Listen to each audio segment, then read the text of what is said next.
coming up. And I'm so angry. Like, I don't even have tears anymore. I'm just like, why would you do this to my daughter? She didn't deserve that. You know, she was just so full of life. For Vault Studios, I'm Will Johnson. And I'm Reed Redmond. You're listening to The Daily Crime.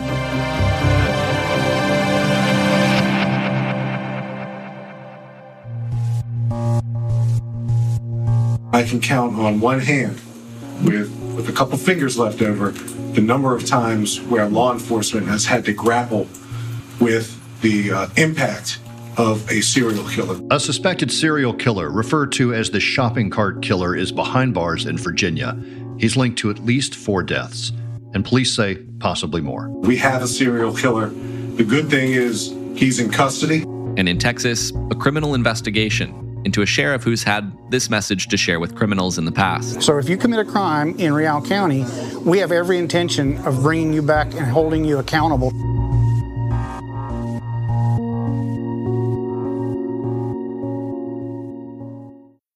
In December, investigators announced the arrest of 35-year-old Anthony Robinson, whom they say is the so-called shopping cart killer. He's now in custody and has been linked to the deaths of 4 women and charged with murder in 2 of those cases. Will, this is a developing story as there might be another victim now linked to Robinson, but let's go back to when we first learned about Robinson's arrest. Take us through it.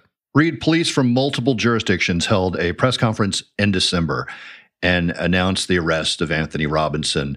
This is a sprawling case involving, as you mentioned, 4 victims that we know of so far, maybe now a 5th victim. So I'll take you through what police revealed in December at this press conference.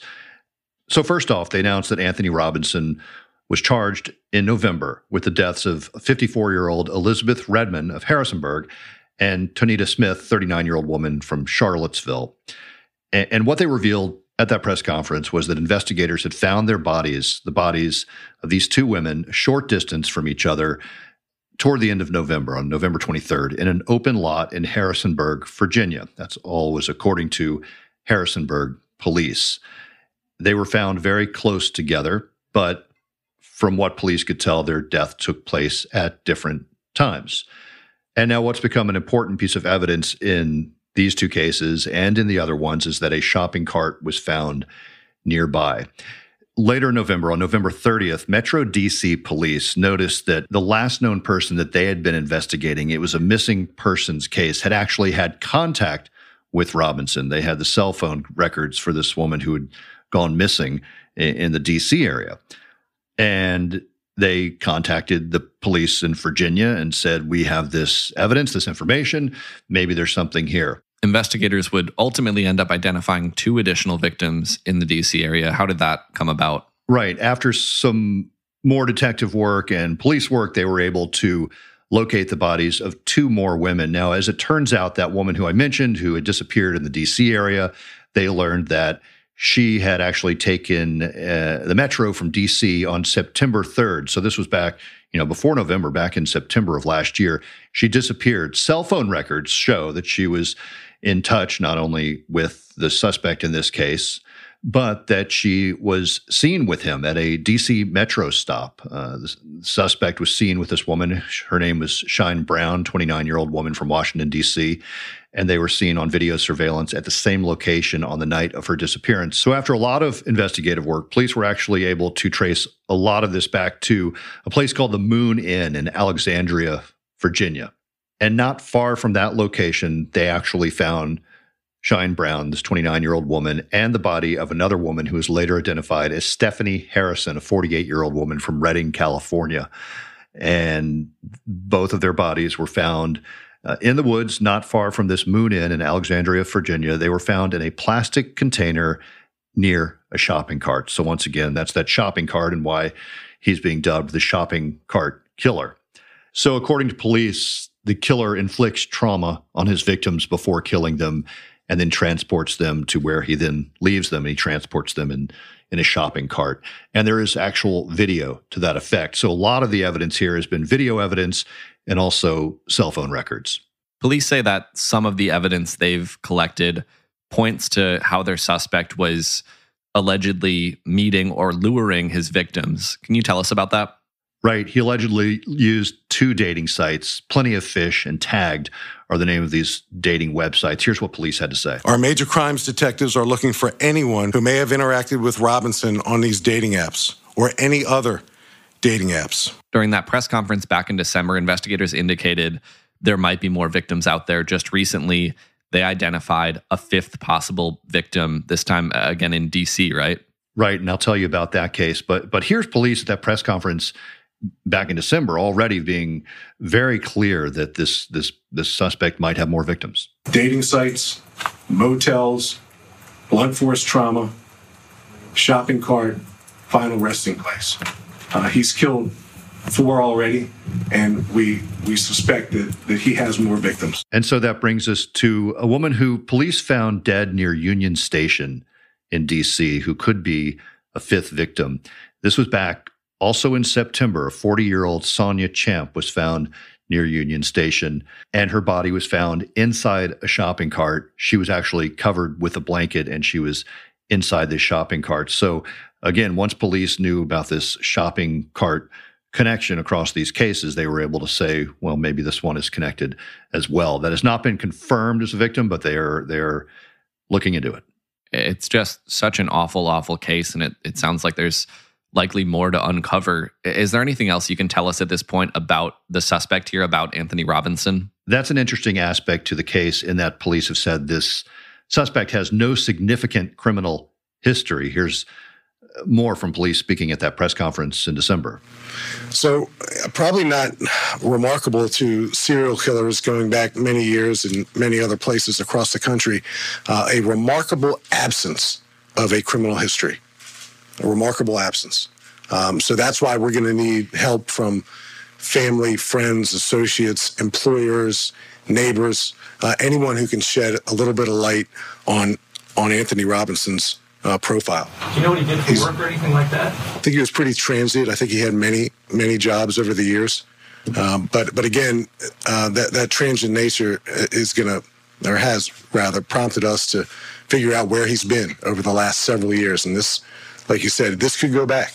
We're going into this wide open, clear-minded, open eyes to see how far back and how many victims he may be responsible for taking their lives. So I just want to underscore that they are absolutely looking for more potential victims. According to Fairfax County Police Chief Kevin Davis, police have scanned through all of the missing person cases from 35 police departments in the area. So they're going through all of these different cases, seeing if there's a thread of evidence there that might tie them back to this suspect.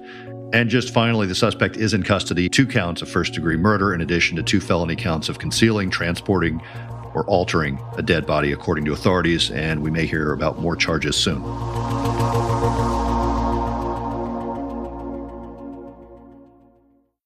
The Texas Rangers are investigating the sheriff of a rural county in Texas. Reed, first tell us about this sheriff. Who is he? Yeah, that's right. Well, Sheriff Nathan Johnson is under criminal investigation by the Texas Rangers.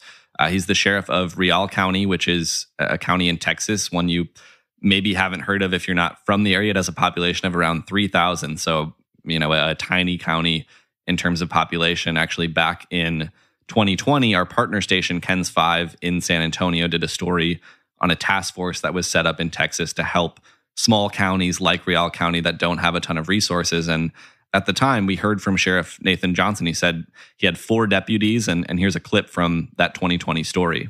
People commit a crime in my jurisdiction to my constituency, to our citizens, and then run off and think, okay, I'm good and clean because you don't have the resources to come get me. And Real County, this small county in Texas, it's only about 2 hours or so from the U.S.-Mexico border, which, of course, plays a big role in this investigation. Reed, let's get into the allegations here. Why are the Texas Rangers investigating this sheriff? First, I'll mention that this is a story that comes from Jody McCullough at the Texas Tribune, which is a partner of local news station KHOU in Houston. And the allegations here are that Johnson, in his role as sheriff of Real County, has been having his deputies seize money and property from undocumented immigrants. This is something that the Texas Rangers say has been going on specifically at traffic stops.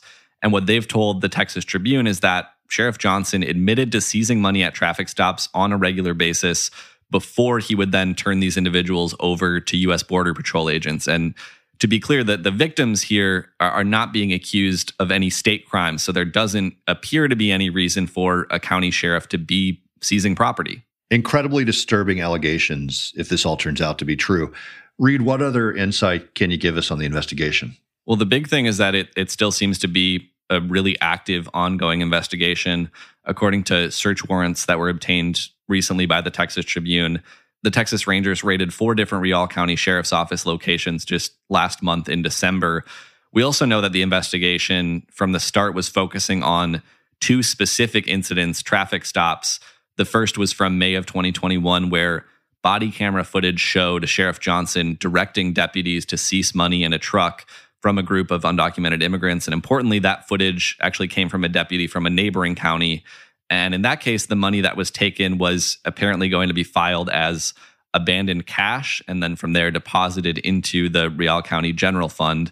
Johnson reportedly also said that he would try to find the truck's owners, but then after 30 days, the truck would also be considered abandoned. And all of this, again, is according to search warrants filed by the Texas Rangers. And then the second traffic stop that I mentioned came in October. And in that case, more than $2,700 in cash was taken from the wallets of 3 individuals. And that money was apparently going to be marked as evidence while waiting to see if human smuggling charges against the driver of the vehicle would stick. But then when the 2 other men were turned over to Border Patrol, they were asked, well, what happened to the money in their wallets? And again, according to these search warrants, the deputy who took the money wasn't able to explain under what authority he took that money, only that it was at the orders of the sheriff. And is there any indication at this point how long this might have been going on? I'm not sure that we have any sort of exact timeline at this point, but it does seem pretty clear that the allegations stretch back quite a ways, quite a few months, maybe longer than that. The Texas Ranger investigating this case is named Ricardo Guajardo, and he's reportedly been investigating Johnson since October. And in one of the warrant requests that he filed, Guajardo wrote that one sheriff's deputy told him that, quote, seizing currency from undocumented immigrants and the driver has been standard operating procedure for as long as he's been employed by the Rial County Sheriff's Office, end quote. Now, what that doesn't say is exactly how long that deputy has been employed, but we do know that Johnson has been sheriff of the county since 2017, and that quote certainly seems to suggest that this is not just something that happened on a couple occasions. So in light of this criminal investigation being made public, what have we heard from Sheriff Johnson, if anything? Well, we haven't yet heard a response that I know of to the most recent news here, but we have heard from the sheriff a couple times back in November and in December. Reportedly, he told investigators in November that sometimes money in cars are held as evidence for potential criminal cases. And then after those raids that I mentioned in December, he actually posted on Facebook, and I'll just read directly from the post, quote, during that time, and especially in the last year, I've taken a strong stand against human smuggling, drug smuggling, and illegal alien traffic, those are his words, in our community and will continue to do so. We really don't know who or what prompted the investigation by the Ranger Service and Office of the Attorney General, but neither I nor my officers have been arrested and will continue to faithfully serve as your sheriff's office day in and day out. And Reed, finally, have any charges been filed at this point? Not yet, but it sounds like that's certainly still on the table as a possibility. And beyond that, the Texas Tribune also spoke with the managing attorney for the Texas office of the Institute of Justice, Arif Panju, who said this isn't just about the possibility of bringing criminal charges, that there are other ramifications here. Panju said that avoiding the state's forfeiture laws creates constitutional concerns and bad optics. And he said, quote, if you're doing it outside the judicial process, you can see the perverse incentive that would exist. If you could cease these things, not go to court, cease it unilaterally, then keep it in your budget, that is policing for profit with zero oversight. So potentially more to come here. And again, thanks to KHOU in Houston and their partners at the Texas Tribune who reported this story. All right, Reed, thanks for bringing us this story. And thank you for listening to The Daily Crime. We are here almost every weekday, Monday through Friday. And if you haven't already, check out our weekly show, True Crime Chronicles. New episodes launch every Monday. For The Daily Crime, I'm Will Johnson, along with Reed Redmond.